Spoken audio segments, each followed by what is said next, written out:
In this video,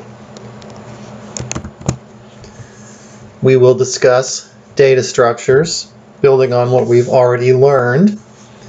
We can do loops, we can do ifs, we can do switches, we can do error handling, we can do classes, inheritance, interfaces. We understand control flow, we understand control structures. We always need to learn more about data structures. There's that book again, highly recommended if you plan to be a developer of any kind, and remember that could include cybersecurity, networking, any kind of IT field. Everybody writes code to some extent. Everybody needs to know something about data structures, and this is a great book to start with. It's language agnostic. It doesn't focus on Java or C#. It merely focuses on how to put a program together, how to look at data structures from an analytic point of view. If you're developing software, you're doing at least two things at a low level. You're identifying the algorithms necessary to solve problems, and if you take a step back from that, that means you need to understand the problem. You're also identifying data structures to solve that same problem. Those two things together then can be used to create an effective solution to any problem.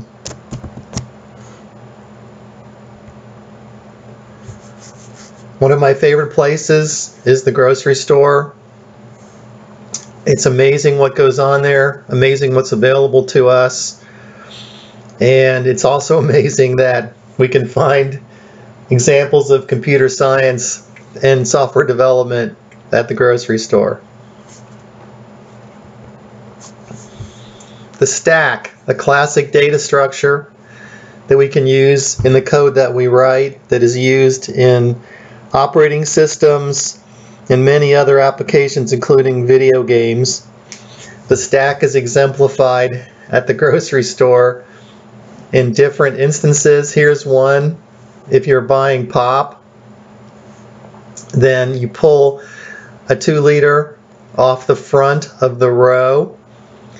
The other 2 liters are gravity fed, so they all slide down, and that models a stack. The last item added to the stack is the next item to be removed, assuming we're feeding that stack from the front.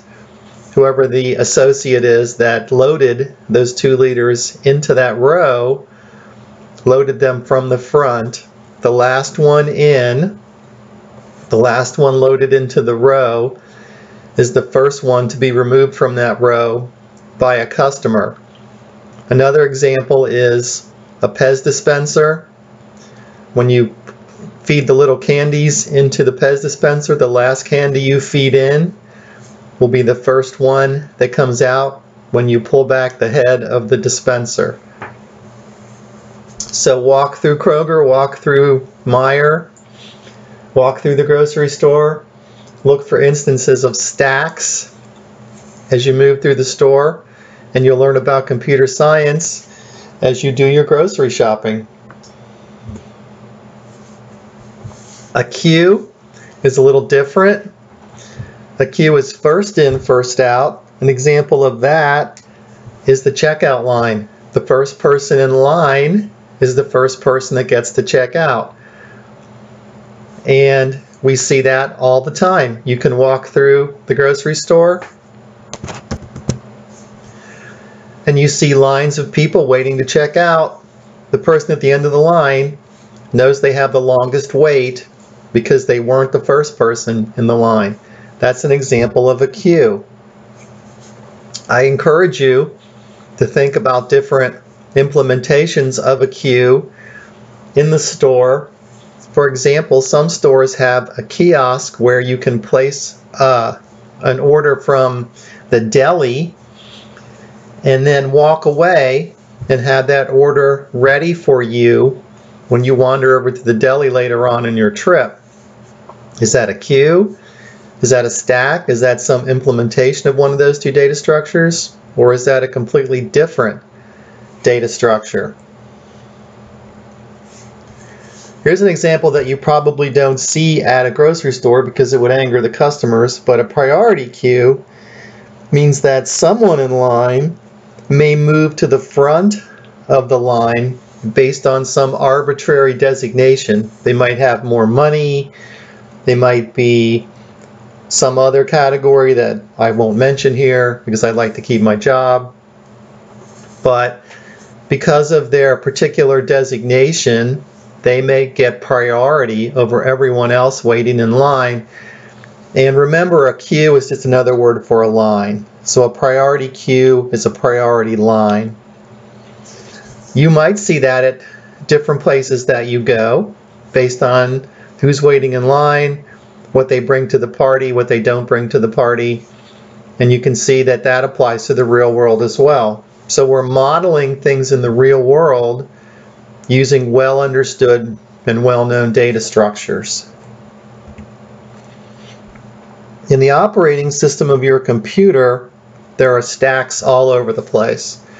Now, we won't get into the details here because this is not a computer science course, but your takeaway should be that yes, there are stacks in the operating system. There are also queues in the operating system. When a process needs to run, it sits in a queue and it waits its turn because only one process can be in a core at the same time. If you've got 4 cores, you can run 4 processes at the same time, but behind each core there is 1 or more queues of processes waiting for their turn to run. So just like the grocery store, the operating system makes use of the queue data structure.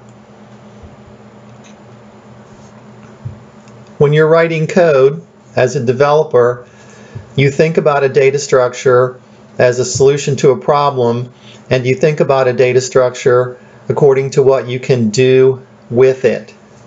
How do you add things? How do you remove things?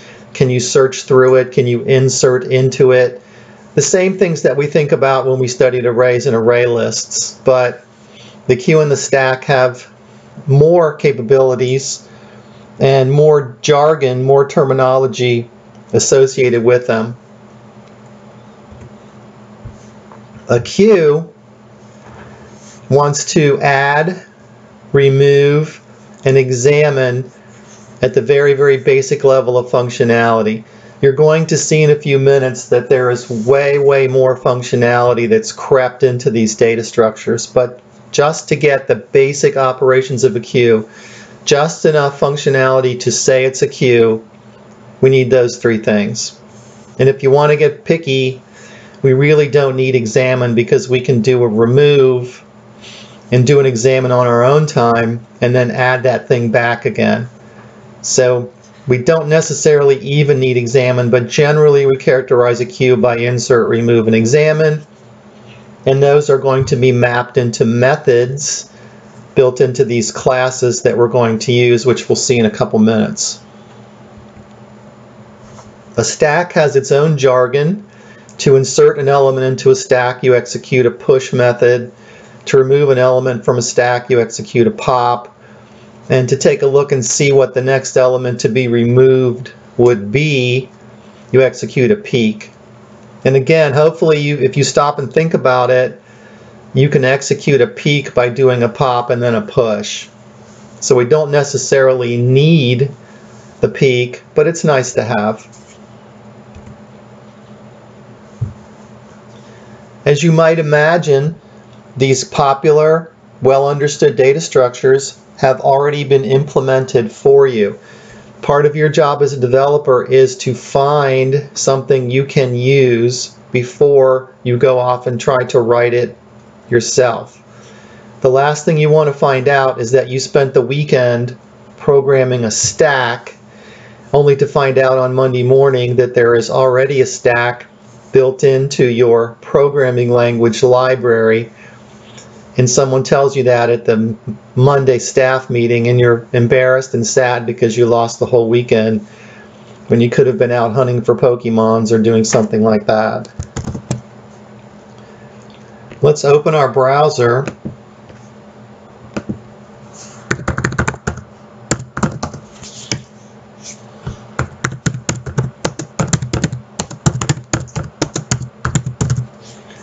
And let's take a look at the stack class, which we previewed on the slide that we just looked at.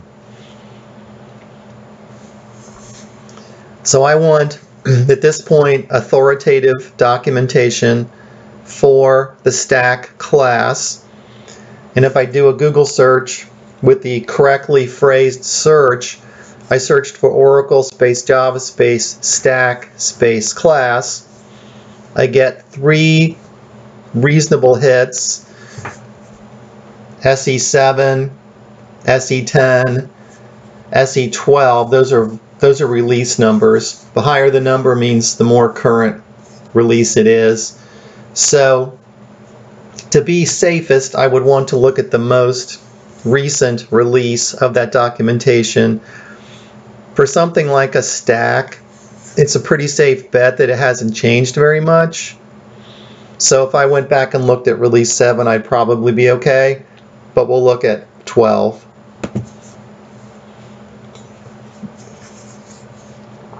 Here we see what I had snipped on the PowerPoint slide, and we can see that it is a class, meaning we can use it to do things. We can declare instances of it, and we can also see that it is parameterized, meaning that we can have stacks consisting of sets of different types of objects that we create. We can parameterize by integers, strings, floats, doubles, booleans, but we can also parameterize by classes that we create. If we create a class of vehicles, we can create a stack that contains only vehicles. Now if we scroll down, let's flip back to the slides for just a moment. I'm going to go backwards to the stack. It says that I can have a push, a pop, and a peek. So I'm going to search for, in this documentation, pop, and there's the pop method. It says removes the object at the top of this stack and returns the object as the value of this function. So it gives me the next thing available on the stack. If you flip back to the slides again, and you go backwards to slide 5, there's our stack, and we want a 2-liter of Mountain Dew Code Red, so we pop it off the stack or we pull it from this row. I don't think that the associates at Kroger are talking in terms of pushing and popping unless they've already taken this class, and who knows, maybe they have. Maybe they're out of work developers. But hopefully they're about to land a big 6-figure job somewhere and they're just working at Kroger until that job offer comes through. But they can say push, and they can say pop, or they can say grab, or they can say take, or they can say restock the shelf. But we're all talking about stacks at this point.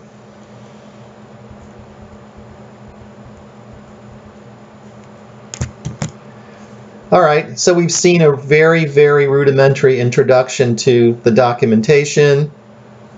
Let's write some code. I have created a project. In that project, I have created a main, and I'll notice that I've already caused a problem because I did not put my main in a explicit package. I am going to make a package, and I'll call that main. I have an empty package now. My main class is still in the default package, which is bad news. I can drag from the Project Explorer my main class into my new package.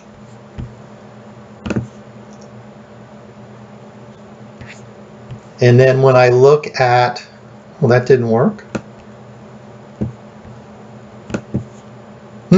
I guess it did work, but it didn't refresh. Let me try a refresh here. Now I have two mains. Let me delete that main. I appear to be okay now. It added the package statement to the class, and the package appears to contain my main class, so I think I'm okay now. I don't know what happened there in Eclipse, but when I did the drag between the default package and the new package, it seemed to do a copy instead of a move, and I had to go back and delete the original version of the main that was in the default package. Now I think I'm okay. Hopefully you did it correctly. You didn't have to go through all that nonsense. Let's make a stack. Stack string, and we need to store something in the stack. Let's just say teams. Let's instantiate that.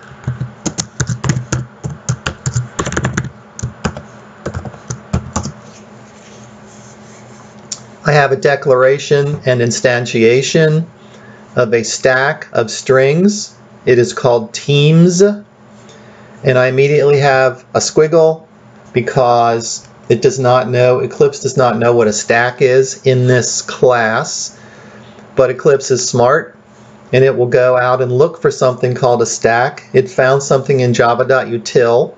Is that the right stack class for our purposes? Or is that some other weird stack class that we didn't know about?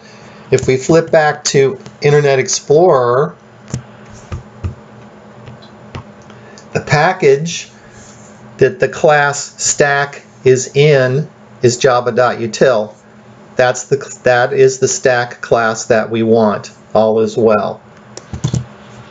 I'm happy with that. I can let Eclipse add the import statement to bring in the definition of java.util.stack, and that lets me declare and instantiate things of that type. So this is declare and instantiate.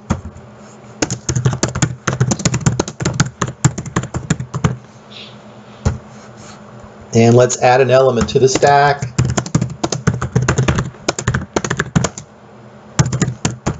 And that's going to be teams dot, and remembering from the slide,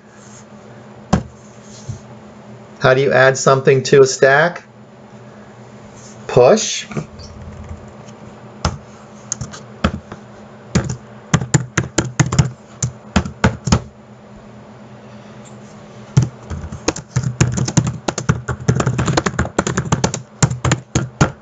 Our stack now has one element in it. Since it is a parameterized data type and our declaration in line 12 specifies strings as the type, let's try to add something else just to see what happens. Teams dot push 42.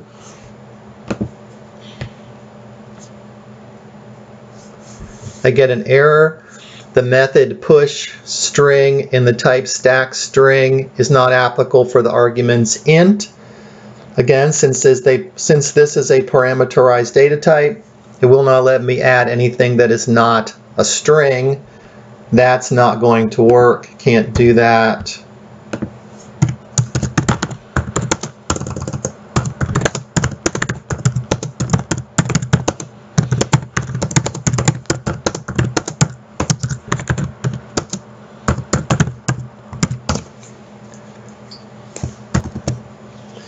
Let's add a few more. Teams.push Bengals. Teams.push Reds. Teams.push Hoosiers. Now we have 4 elements on the stack.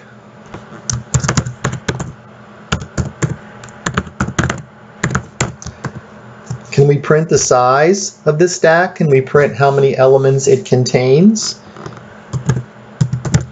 Teams dot. And do you see anything in that list that will help me? Is there a size? There is. The size method says returns the number of components in this vector. A vector is a more generalized data type that contains a list of things. Wherever you see vector, just substitute the current data type that you're working with. Stack inherits from vector. Looks like I have a typo up above. I need to take out a paren in line 16. So now I have a little bit of logic to add 4 elements to the stack to push forth strings onto the stack, and then a simple print statement to tell me how many things are on that stack, which should be 4, we hope. We run that. We get 4, good. Notice that we've already seen a method that's not part of a classic stack data structure. In the strictest sense, there's no way to know in a traditional computer sciencey way how many elements are on a stack. All we can do is push and pop and then maybe peek. But these aren't traditional limited computer science data structures as much as they are tools to use to solve a problem. So even though we call it a stack, it's kind of a stack on steroids that lets us do other things. If I flip back to Internet Explorer, scroll through the method list, there is a lot of things we can do here. The stack method, the stack class itself adds some functionality, and a ton of functionality is inherited from the vector class. We are well beyond the capabilities of a classic stack data structure. Look at this. In the documentation for the stack data structure, we see that we can do a search through the data structure. Now, a classic stack lets you pull the first element off, or pop it, I guess, but doesn't let you see what's behind it. Okay, that's not the way a stack is intended to work. Again, classically designed, traditional stack thing, but we're way beyond that because obviously inside a computer we can search through things. If you go back to the slides again and you flip back to the gravity-fed 2-liter stack in the grocery store, that's slide 5 again. If you stand directly in front of a row, you cannot see what's behind it. But if you turn your head a little bit, if you move to the side a little bit, you can see that behind the Mountain Dew code red, there might be a Mountain Dew code green, or I don't drink Mountain Dew, so I don't know what the flavors are. But you can kind of look up the row and see what might be coming next. So yeah, this is a stack in the classic sense, but it's also a stack in the modern sense so that you can do a lot of other things to it.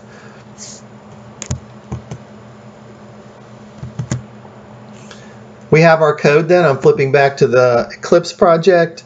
We have 4 things on the stack. Let's remove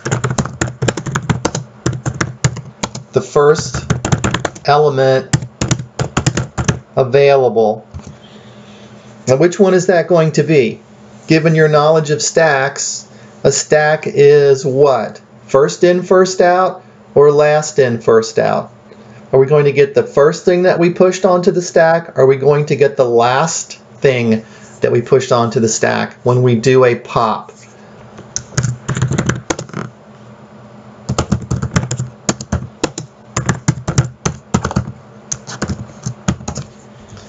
There's a way to find out.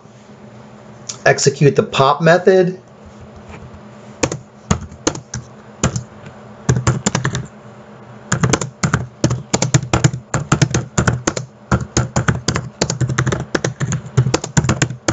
The pop method sends us the next thing that's available. That would be the next 2-liter to be pulled from that row in the grocery store. Do you think it's Hoosiers or do you think it's Bearcats? Is it the first thing we put on the stack? Is it the last thing we put on the stack? If you go back to the slide again, a stack is LIFO, last in, first out. The last thing we pushed will be the first thing we pop. And of course, to get that,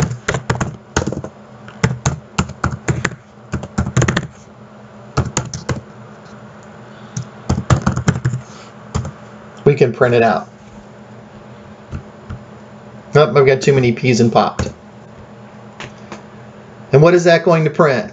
Since the stack is LIFO, it's going to print the last thing we put onto the stack, which should be Hoosiers.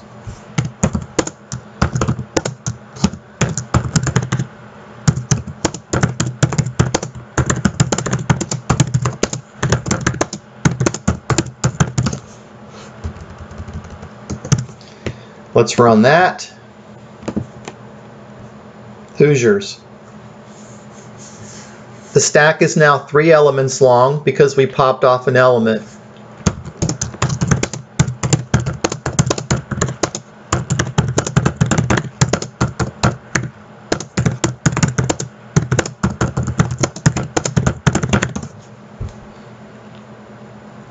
We can keep popping until there's nothing left to pop. As a developer, as a programmer, you should be curious, what happens if I try to pop something that's not there?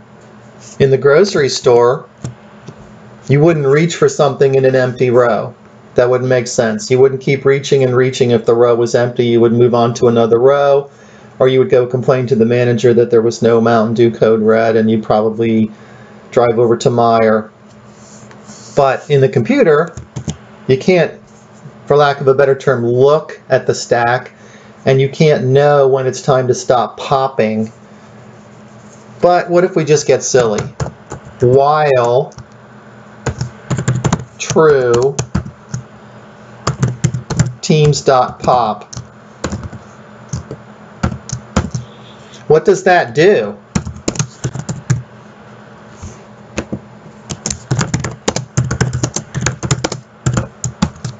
Stop and think about that. It's going to pop and pop and pop in an infinite loop until what happens? Does it crash? Does it return some phantom 2-liter that's not really there? Does it throw an error? Does it loop forever? We need to understand these things because to use the data structure, we need to understand its limits and capabilities. What if I run this? There's our answer. It popped and popped and popped until it threw an exception, and that ended my program. The exception is empty stack exception. What we're seeing there is that you can pop only when there's something to pop. If the stack is empty, it will throw an exception when you try to do a pop. Is that a good thing or a bad thing? Yes, it is. You have to decide how to handle it. You can catch the exception. You can try not to let the exception happen by checking the size of the stack before you pop. It's something that you have to deal with as a developer. If you don't like it, go program your own stack.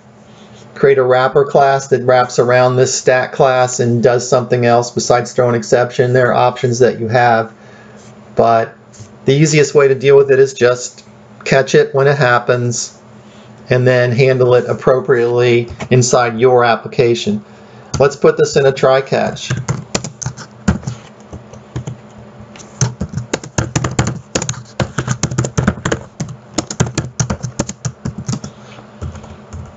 In this try catch, we're saying that we're going to go into an infinite loop, loop and loop and loop. Inside the loop, we're going to pop and pop and pop until something goes wrong, and we know that eventually it will throw an empty stack exception when it tries to pop and there's nothing to pop. We're going to end up in here. We can say we will end up here.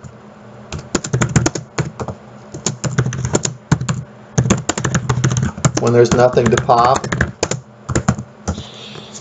And then we decide what to do. What you do is a function of your application that you are developing. Do you write an error message? Do you continue on your merry way?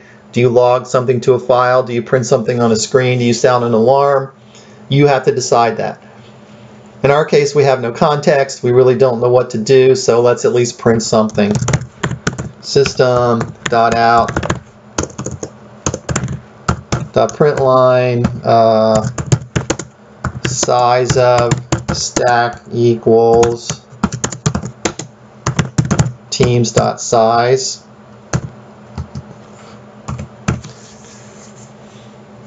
At the very least, we can do that. When we run that, we get size of stack equals 0 because we know that we popped off all the elements, and then we threw an exception when there was nothing left to pop. At this point, I would like you to write some code.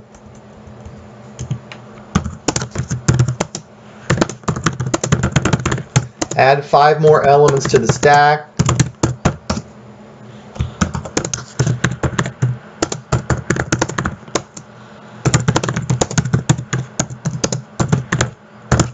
Use the search method in the stack class to find one of your elements. To find one of your elements. And then I want you to ponder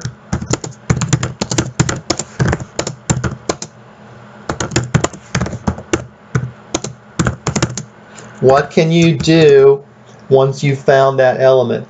That is going to require you to study the search method, study the other methods available in the stack class, and think about what your options are at that point. I will wait for you while you execute this task. Are you finished?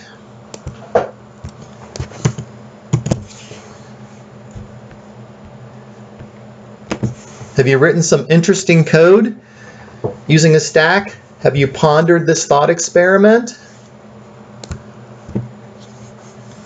Here's what I did.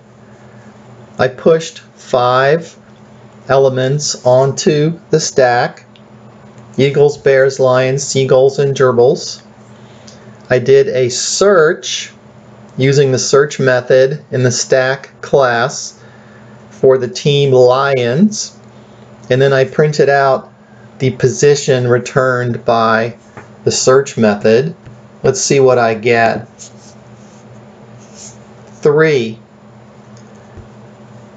This is kind of weird. If you look at the search method, it says it is a 1-based position.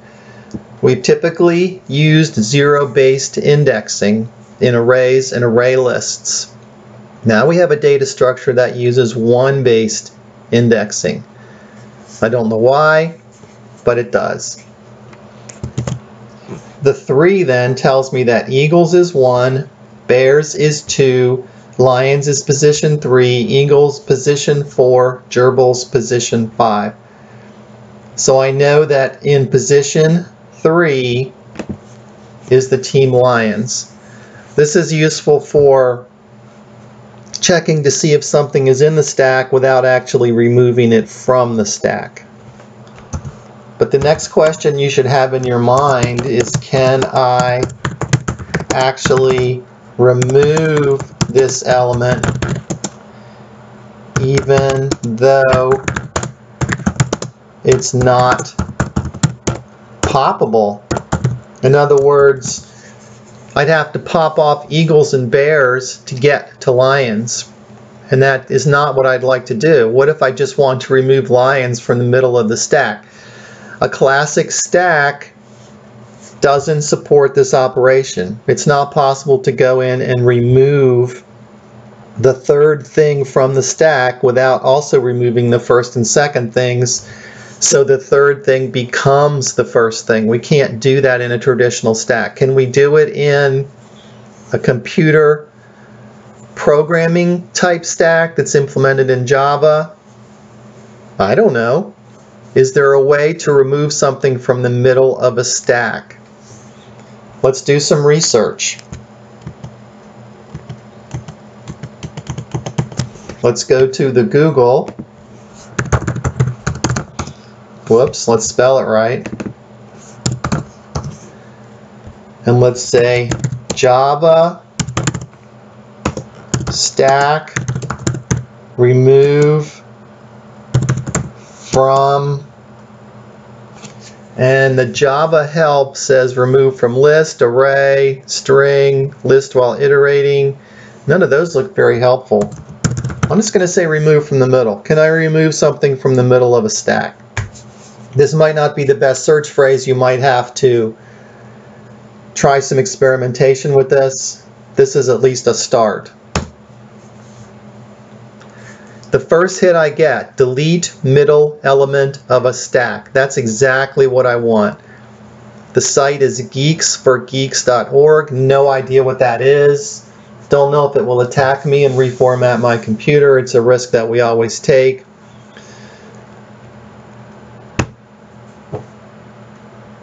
Open that site.